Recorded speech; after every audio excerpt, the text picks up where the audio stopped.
Well, welcome back. Tomorrow marks National HIV Testing Day, a day to encourage people to know their status and connect with resources, treatment, and care. But it is so much more for local singer-songwriter and dear friend, David Michael Hawkins. Yes, it's a big part of his personal story that he's sharing in his new, very raw song, Sin. He says the single is for those who have been judged or felt unworthy. Welcome in, friend. Thank you so much for having me today. This is really special for me. So special. So honored to have you here to talk about your personal story because this song is so very personal to you. Yeah.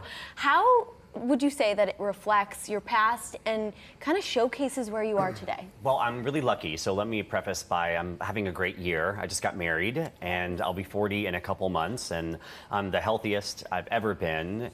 And it gave me an opportunity to look back on the 40 years up until now and what I've gone through. I've had some really great highs, but they've been met with some deep lows as well. And I wanted to create a milestone by writing a song on some of those lows, and it's been a great process so far. And it's a great song. I was really amazed at how deep your voice is. We have to take a listen. We'll chat on the other side. Sure. Who's gonna heal me from these evils in my mind? Like a phoenix from my mama's marble ashes, I soar new heights, never knowing what the catch is. Now a man on that stage, reading from that page, searching for my triple wide light. Who's gonna love me? They said I'm a sign, and the eye in the middle is me. You can really feel and hear that emotion in there, and we saw that adorable picture of you that was up on the screen, so cute, with the blocks that say sin on it, and that really resonated with me. I heard you talking about the I in the middle is me, as it says in the lyrics, but this all kind of started from Vacation Bible School. Yeah, my mom had actually kept me out of a lot of church activities growing up in a really small conservative town in South Carolina.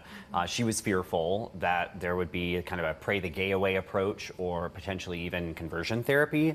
And the one summer that I finally whittled her down to say, yes, you can go, because for me it was more social, right? Like I wanted to be with all my friends. The one summer that she bent to my request was the summer that I got the solo, and I was the I in the middle of sin, literally holding up this letter to all these peers and parents. And while I thought I was having a great day with my solo, my mom was in the audience, really embarrassed and furious that one of her greatest fears was coming to fruition, that people were looking at me in my young flamboyance as a sin. But you know what? You have gotten past so many hardships. I mean, it makes me emotional because I know you so well. You faced addiction. I did. You faced, you know, difficulties with relationships. Yeah. But we're here today because tomorrow's a really big day. Yeah. And it's really important. And we need to talk about your story. Yeah, thank you so much. I have had some struggles. I've, as you mentioned, had a substance abuse problem, in and out of a couple abusive relationships, struggled with mental health. And at the center of a lot of those things was my diagnosis of being HIV positive, which I'm now, I think I'm in my 12th year of my diagnosis. And for the longest time, there's a lyric in the song, it's "Who is gonna love me?"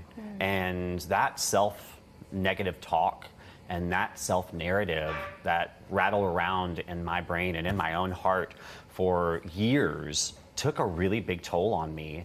The stigma surrounding HIV is still really, really rampant, not only in the kind of general audience, but even in the gay community. There are people that say, I'm not gonna go on a date with you, or I don't wanna pursue anything with you because you're HIV positive. And so it gets really lonely out there when you don't have support or the mental health, or certainly if you don't have tools and you're leaning into other habits that aren't serving you. And that stigma can lead to a fear from people wanting to go get tested, right? So we need advice out there for someone who may be struggling with that. So a couple things. If you are, anyone should go and get tested. Straight, gay, young, old. It's a great thing to do, even in support of someone else. The one thing I say is if you're going to go, make sure you have someone to see right afterwards. Ideally, they come with you and they can kind of wait or get tested alongside you, but make sure you've got someone at home. If it's news that you're negative, then obviously that's fine. If in case it's positive, it's nice to have someone that you know is going to be a safe space and that's going to create an opportunity for you to grieve or ask questions or be uncertain, because all those things are very natural when you've had this type of news. I know personally. I love that you are raising awareness, and you are just an incredible human being. Thank you. I love you both so much. Love you. Today means a lot to me. Thank you so much. You're so wonderful. Everyone, Sin is streaming everywhere now. Read more at davidmichaelhawkins.com.